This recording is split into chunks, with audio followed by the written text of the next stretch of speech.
Hello, everyone. Welcome to the final episode of the Magnetically Aligned Women event. Today, we have Danielle Gertner. She is an ownership coach. She utilizes tools like neuro-linguistic programming to teach people the blueprint to taking ownership over their lives through her online programs and courses, workshops, and retreats. She's driven to inspire people everywhere to take ownership and to live with unparalleled radical confidence. She founded Gertner Grind in 2016. It's a platform that challenged the mainstream approach to wellness and inspires people to see the world as their gym. She believes that in order to live the life you have always imagined for yourself, you need to do only one thing: own your shit, loud and proud. I'm so excited. Thank you so much for being here, Danielle. Thank you so much. It's an honor to be here, and thank you for that beautiful bio. Got me all hyped up. First of all, I absolutely love Own Your Shit. Like, I want to know how you even got to that name and how that has played a role in your life up to this point. What a question to start with. Wow. Own your shit. Got to take you all back a little bit to really the start of this soul work. And I put it in air quotes because everyone's got their own phrase for what this type of work is. But um, I was playing the victim role a lot in my life. I was at a point, I was in college, I was going to the gym, trying to make some physical changes with my body, thinking that if I changed my physical body, I was going to get the confidence and the fulfillment and the happiness that I was looking for. And I got the body that I wanted. I got to the fittest point I'd ever been, and that confidence and happiness and fulfillment didn't come with it. And I got into this really dark place. And it wasn't one specific moment, it was many moments where I got kind of tired of playing the victim and watching life just kind of happen to me, and decided that I needed to take radical responsibility over my life. And I don't know where own your shit came from. It just kind of came. I think I just started saying it, and I'm like, oh shit, that's what I'm doing. I'm trying to own my shit. Like, really own it though. Really take radical responsibility over my life. And, to the second part of your question of how has that shown up? Oh man, everywhere. It's shown up in the relationship I have with myself, the relationship I have with my parents, my brother and sister, my partners, my friendships, taking radical responsibility and owning my shit over my finances, over my sexual education, over my understanding my cycle. I mean, every part of my life has been an opportunity to lean in and own my shit, my biases and my prejudices. And that's been a big topic of where I've been leaning into right now. It shows up everywhere. Radical responsibility is like when they teach you in school transferable skills that you can take everywhere. This is one of those unparalleled skills that has really has a hand in everything that I do and everything that I am. So, yeah, that's where it comes from. I absolutely love that you shared all of that because I find a lot of connection in my own personal journey there. Before I started, in the field of more of a holistic approach to life and coaching and everything, I was a personal training coach and I had based my identity so much in my physical looks as well. And I did gain confidence. That was the thing. At that moment in time, I had confidence built because I started to actually see myself as a woman, like in this body, in this physical body. And the fact that like my body shifted into more curvaceous and the strength that I built from working out.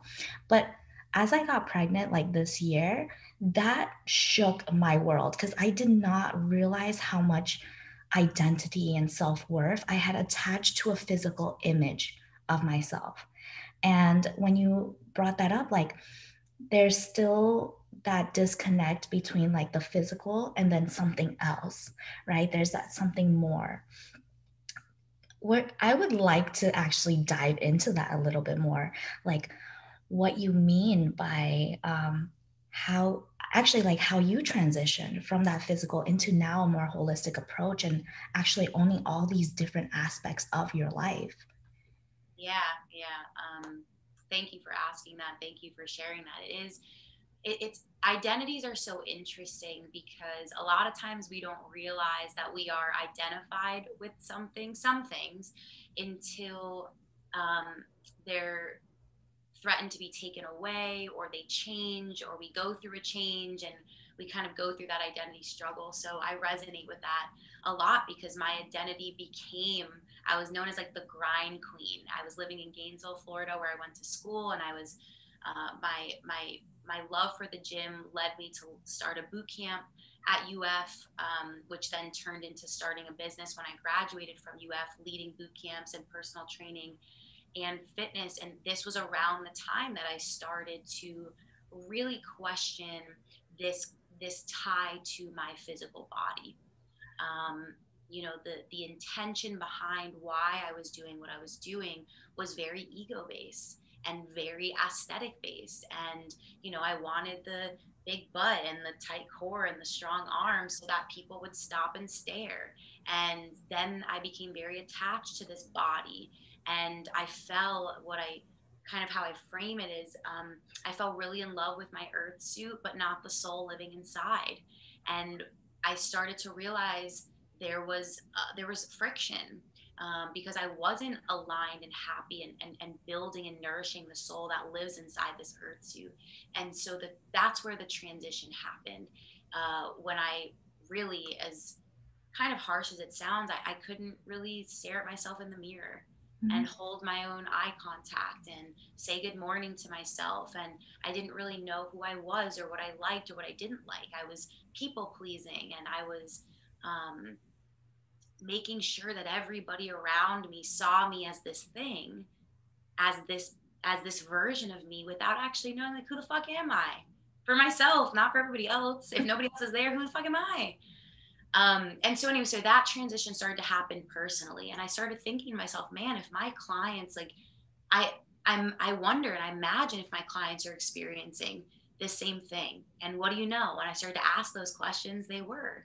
They might have been coming to me for weight loss or hypertrophy and wanting to build muscle and wanting to be more athletic, but underneath that, many of them, most of them really were looking for a deeper sense of self, a deeper connection to self, a deeper understanding of why am I the way that I am, and really a safe space to just own their shit and be human and have a space to talk about jealousy, right? Jealousy, it fucking happens all over the place, and having a space to talk about that. So that's how the journey transitioned to from the more physical into what I call myself today as an ownership coach. I work on self mastery and habit and mindset strategy and radical confidence. And I still do the physical piece because I do think connecting to the body is incredibly powerful. I just do it in different ways now. I crush some kettlebells, and I love kettlebells. I love animal flow. I love steel mace, and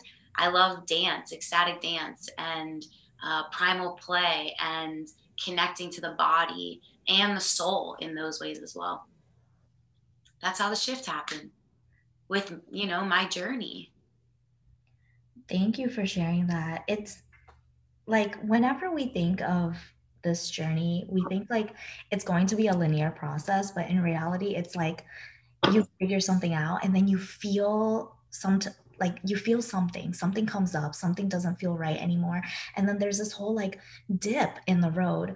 So like when I talk about alignment, I always, you know, sometimes we get this misconception that alignment is like this linear road, just like the journey. Like if you work on one thing or the next thing, that it's just going to keep building up. But sometimes it doesn't happen that way. So for you, like what does alignment actually mean? And what Mhm. are the components? Mm. Whew, so good. It's funny because alignment, like a line, you think a straight line. Um, what does alignment mean to me? Alignment to me means an un having an unparalleled an unshakable sense of knowing and groundedness, regardless of what is spiraling around you. When I'm aligned in what I'm doing, it is a total body fuck yes. And that total body fuck yes can look and feel differently to everybody, but it's not something I ever question. When I'm aligned with something, a person, an experience in this moment, I feel very aligned. I'm speaking my truths. There's not a lot of chatter in my head. My physical body feels really calm. Um, my heart feels really open and excited. So I think I would say alignment is, yeah, that unparalleled and really unshakable deep sense of knowing. There is no if this and oh but and which sometimes can happen in our brains, and then we start to feel that fuzziness in our bodies. This just feels like alignment to me is like a deep breath. It's those little hints from the universe that magic exists, and when we like we can feel it. Sounds kind of corny, but yeah, and I think I kind of hit on the different components for me, just body, mind, and soul. My body feels very calm and open and soft. My mind feels very calm and soft, and my soul feels almost giddy, like yeah. I love that. And when you say like taking ownership in every component, like, and how that plays into like being in alignment with yourself. Let's say that somebody is, they're working out, but then they don't believe that that they can actually achieve what they're, what the final outcome is that they're looking for. And oftentimes we think it's a physical thing, but in reality, it's like a basic need that needs to be fulfilled, right? So, how do you work with that? Like, how can somebody navigate that? Mm. Navigate specifically, like I want to make sure I understand your question. Understanding their deeply rooted why and intention Mm, behind doing something. yeah. Okay, yeah, beautiful question. Well, here's the thing, and this is my philosophy. Obviously, this is what I believe. I believe we come into this world, our souls come into this world as love, right? I think the essence of our being is love. And we enter this world as love, but very quickly, instantaneously, really, we start getting conditioned by the world around us and society, how we should think and act and talk and be and exist in the world. And we start to form these stories and these models of the world based off of what we learn. Most of what we learn that is very deeply rooted in us is at a very young age. They say 0 to 7 years old. Our brain waves are the slowest they'll ever be. We're absorbing information like a sponge, and I think this is where the source of a lot of our stories are, and our beliefs and our identities and our unmet needs. And you mentioned that unmet needs, there are very basic human needs that, as children, if they're not met, we project that into our identity and into our ego as we get older. And so, how do we navigate this was the question, and a very important one to answer, because we have the power to choose to not be defined by those same stories and beliefs anymore if we don't want to. And how fucking cool is that? We can say, you know what? I don't believe that belief anymore. I'm going to try a new one on for size. And you can just do it. And I think the first place to start, and this is very much what I teach, so we start with compassionate self observation, awareness, right? But it's not just awareness, it's compassionate awareness. We start to get curious. I say, like, pull out those curiosity goggles and start um, looking at your world and the way you see the world and the way you show up in the world and your thoughts and your feelings from a lens of curiosity, of getting, scientific with it, and this is cool. I can understand where this comes from. And we do it from a place of compassion, because there's no part of you that is wrong or bad or shouldn't be there. And I want to make that point because um, that's where I got stuck initially when I started this journey and this work. Was I started realizing all this stuff about myself. I was very jealous and angry, and I compared myself to people a lot, especially other women. And I got very down on myself. I'm like, man, you suck. Like, you got a lot of shit. And that didn't get me anywhere. Hating on my shit didn't get me anywhere. And so this is where the compassion steps in of like, you know what? I love me, and all of this stuff has something to teach me. So that compassionate self-observation, I think, is first. And then the second piece of this is confident ownership, owning and taking radical responsibility over the shit that you just observed. Mhm. And then from there, you start to radically embody. And these are pretty buzzy words, right? Embodiment. But you start to show up as the version of you that is no longer chained down by these stories and by these beliefs. You start to get very intentional and very present with what you're experiencing in the moment, instead of living your life by the stories that are pre programmed in your head. And I want to share one more metaphor and then I'll shut up for a second. But I really like this metaphor. I love metaphors. They really help me understand this. Imagine when you're born, a doctor puts pink, they put contacts in your eyes that filter your world pink. But you're a baby, so you don't know. And you grow up your whole life seeing everything in the world pink. Everything's tinted pink. And you're like, oh, well, I guess everything's tinted pink. And then one day you see somebody taking their contacts out, and you're like, oh my God, I can take my contacts out. And you take your contacts out for the first time and you realize, holy shit, not everything in the world is pink.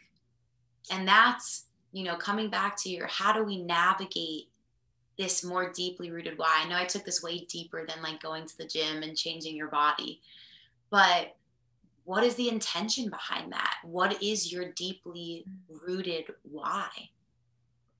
What's underneath you wanting to make this change? And this example, this really changed my life. I do this activity in my program. I'm actually looking at the binder.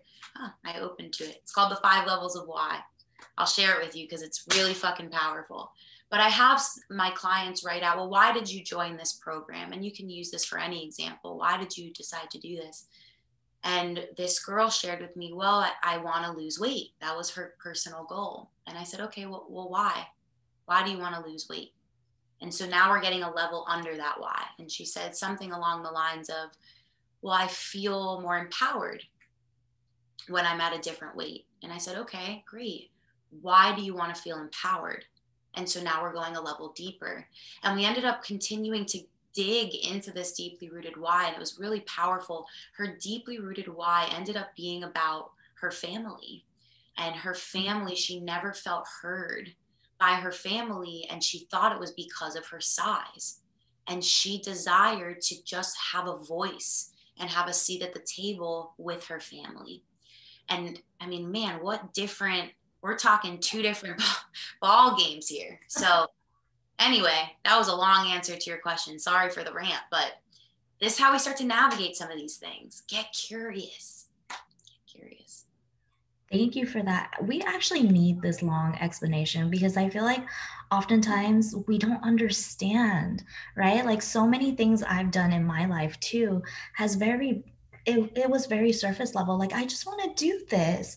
I just want to start my own business, or I just want to work out and look good. But then when I started to dig deeper for myself too, I realized it had a lot of things to do with my family, my self worth, how I felt unseen and unloved, and all of these things. And you would never think that, oh my God, just to be successful was so deeply rooted and I just wanted to be loved by somebody, right? Like it's so disconnected, and it's important to understand, why are we doing the things that we are doing, and being able to reach that fulfillment in life and actually live the life that you want to live, because you understand the reason why you're doing this is for that sense of either acceptance. And it starts with yourself, and then taking all these actions and feelings and working on yourself to actually make it happen, instead of blindly navigating this, like, I think this is the right path, I'm not sure, and then beating yourself up for it. That was something that I know a lot of people do, especially in my culture and in the younger culture now that I see all around. We keep beating ourselves. We don't look like the Instagram model. And we don't have all these things that other people have. And if we fail, then we're considered a failure. And you say all these negative things, or at least I used to say all these negative things to myself, and it didn't serve me at all, because then I would just feel more fear. I would put myself in a little box, and I would kind of just be afraid to take that next step. Yeah. Well, I, I love what you shared. It's really powerful because it reminds me of this idea of a chemical cocktail. It reminds me of a couple ideas. I know you said 30 minutes, and I'm like, oh, we have so much to talk about. Um, but like we talk forever. This is such beautiful work and such important conversations to have. Um, Dr. Joe Dispenza talks about this idea of a chemical cocktail, and I'm going to paraphrase. I'm not a doctor, but I'm going to paraphrase it because it's really just a really beautiful concept that this conditioning, these feelings, a lot of these emotions that we carry with us end up becoming habitual, right? Most of our thoughts are the same thoughts that we had yesterday and the day before yesterday and the day before that and the day before that. And the same thing with our feelings. We think equal to our environment a lot of the times, which causes us to think equal to our past and to feel equal to our past. It's a very interesting concept. And so we get caught in these loops, and over time this thought loop or this feeling loop ends up becoming this chemical cocktail. And we we carry that with us, and we look for we have thoughts that feed this chemical cocktail. I mean, if you think of an alcoholic, right, who gets to a certain tolerance of drinking alcohol, and they need to continue giving themselves more alcohol because they've built their tolerance continues to grow. Our chemical cocktail is very similar. We feel a certain way, and then we need more of that negative feeling. Let's say I carry a lot of guilt with me. I need more thoughts of guilt if I'm going to raise my tolerance. And so we end up living in this just consistent guilt mush puddle, if you will. No better way to describe that. And we're like, how the hell did we get here? And I don't want to be here, and I don't want to experience this and live this way. And we do have the power to change it. But it's why some people feel resistance when they want to change their thoughts or change their beliefs, because you're literally withdrawing from your chemical cocktail. And so, why this is so important, you didn't say the words inner child, but understanding these deeply rooted inner child wants and needs, because the reality is we are all little children just walking around in adult bodies, but our inner child still lives within us. We still have the same needs of validation and love and acceptance and safety as adults, but we're conditioned that as we get older, I can't say I need your love. Like, I'm scared that you're going to abandon me. I want your validation. No, as an adult, I have to be like, what's a good example of this? You only care about yourself and you don't care about me. When actually my heart is just like, yo, dude, I need you to tell me you love me and that like I'm safe, right? We still have those. And so we have such a beautiful power to validate ourselves and to love ourselves in the way that maybe our caregivers, our parents, our environment wasn't able to growing up. And again, here's where the radical owning your shit, radical responsibility piece comes in, is you can choose that. You don't have to continue to look to others for that love or validation. You can give it to yourself. It takes a lot of practice because you have to let go of a lot of old thought patterns and beliefs, probably, and habits, but you have the power to do it. I love that you shared that you can change yourself Mhm. and you can give everything that you need to yourself.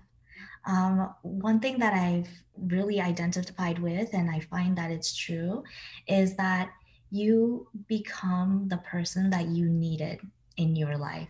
Mm. And so I had so much resistance around this because I was like, I don't want to be the nice girl. You know, like nice girls don't win. And that's what I've been told my whole life. Like nice girls don't win. And that's because the environment I grew up in was very much prideful, was very much materialistic, was very much cutthroat. Like you need to do what you need to do to get to where you need to be. And so being the nice girl, being soft, being loving and open, that was frowned upon. And so I rejected that my whole life up until this point where I hit that identity block of like, who am I really? And embracing that fully. Like, I needed somebody to be like really kind and compassionate with me. That was me, right? But I had hid that away for so long. And so I truly believe like taking a look at certain aspects where you feel a little bit like discontent with, because maybe that's where the true work, that's where the magic really is. And oftentimes we kind of shun it, you know, especially with emotions too. That was huge. You can't cry. So I shunned that.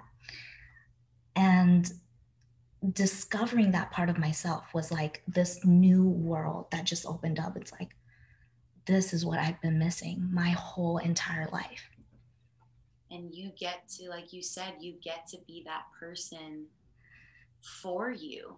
And it's can sometimes feel uncomfortable, like giving yourself permission to feel again and to cry. I find myself, I resonate with that a lot of like, I don't cry. I didn't cry a lot. And when I know I want to cry, I have to put my hand on my heart and kind of do a little self massage and be like, you are safe to cry. You are safe to be sad. It is okay to express your emotions regardless of what it looks like. I don't have to wear my big girl panties, I can express and thrash my arms sometimes and let out what I'm feeling. And I wanted to just share one of my favorite quotes.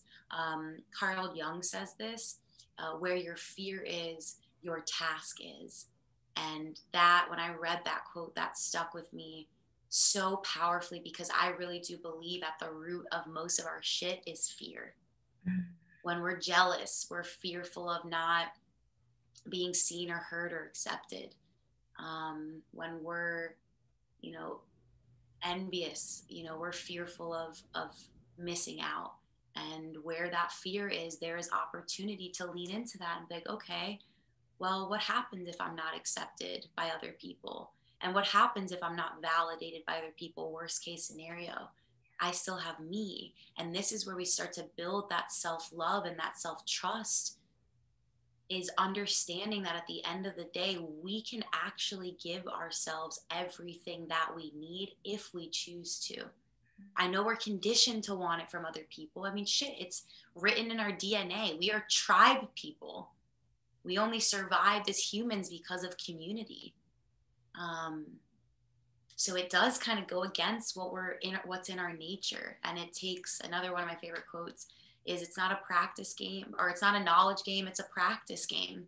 Yeah, I fucked that up for a second. It's not a knowledge game, it's a practice game. We know this stuff, but how often do we practice? And do we practice every moment of every day, even when it fucking sucks and hurts to practice and is really hard to practice? So, mm, I I love love this that. journey. Oh my goodness. And you know, something you said about practice, right? Like oftentimes we don't know where to start. So like do you have certain habits that you formed or certain things that you do to kind of assist you with these practices? Yes, yes. I'm really glad you said that. Um, I'm going to talk about habits versus systems for a moment. I'm going to geek out a little bit on this because habits are beautiful and I think really powerful. One of my favorite books is Atomic Habits by James Clear. But I believe, in my experience, that habits are sometimes situational and seasonal. What I have found has worked better for me is focusing on my systems. And what I define as systems are my identities, my beliefs, and my environment. How are those three things supporting the habits that I want to build or the person that I wish to become? Because I could tell you, like, I journal every day, but I don't, because some days journaling doesn't call me and doesn't speak to me. Trust me, I've tried to make journaling a practice. I've tried. I put it on my pillow. I put it on my laptop.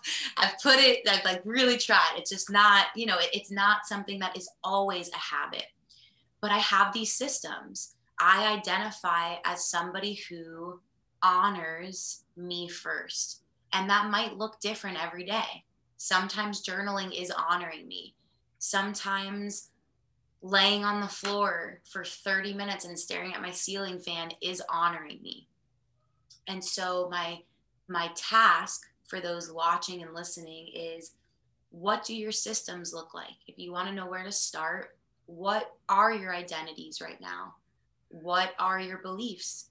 What is your environment looking like? How is that environment supporting the person you wish to become and the person you want to show up as? And that environment is literally my physical environment. So you're in my tiny home right now, kind of. You're in like my living room of my tiny home, and I have quotes up. I have pictures of people I love. I have things in here that carry good energy. I don't let random people come over. Like my space is sacred. I am very intentional about who I spend time with. Those types of things. And then those identities and those beliefs. Who are you identifying as right now? Who do you want to identify as? What are your beliefs that you either recognize or don't? And what new beliefs do you want to try on? Because you have the power to do that. So that's where I would start. And then one thing, I'll share one more like really quick actionable thing that you can do. One of my coaches taught me this, and I did it this morning because I was sharing with you earlier. Um, I always love myself. I don't always like myself. And I fucked up this week. I hurt some people that I didn't mean to hurt. And I'm working through accepting my actions and taking responsibility over my actions. And I'm struggling a little bit. It's been really hard. So it's mirror work. Maybe you've heard of it before. It's can be as simple as just standing in front of the mirror and looking at yourself. But my coach taught me, I love you for dot, dot, dot. I forgive you for dot, dot, dot. And I trust you to dot, dot, dot. So those three things are written on my bathroom mirror. I love you for, I forgive you for, and I trust you to. And every day I go to the mirror and I look at myself and I say what I love myself for, what I forgive myself for, and what I trust myself to do, even when it's hard. And this morning, it was really hard to look at myself and say those things. But it is an incredibly powerful practice that has shown up in every other area of my life. I find myself when I, fuck up out in the real world, I'll say to myself, it's okay. I love you. It's okay. I trust you. You got this. We're going to figure it out. So those are some of my action steps. I absolutely adore you. Thank you so much for sharing that, because there's always been a part of me that has been fighting that whole habit versus systems. And to know that it doesn't work for everyone, but to know that you're still committed to a part of whatever that looks like for yourself. Um, to continue on this journey, like you said, for you it could be meditation, it could be journaling, it could be staring at the ceiling, which are all ways of taking care of yourself first, right? um, and I think that's huge. It's huge, huge, huge. So thank you so much for sharing that. And I know you have something special for the audience watching, a little freebie that they can take advantage of. Can you share that with us? Absolutely can. So I've been thinking about this for a long time, and this was actually such a beautiful opportunity to like kind of push me into what I was going to offer. And so I came up with a little 3-day own your shit kind of Kickstarter workbook. It's not, doesn't have a fancy name or anything like that, but just a foundation for owning your shit. There's some journal questions and some activities in there that you can do with yourself to just start to bring that awareness, to that compassionate awareness to who you are and why you are the way you are.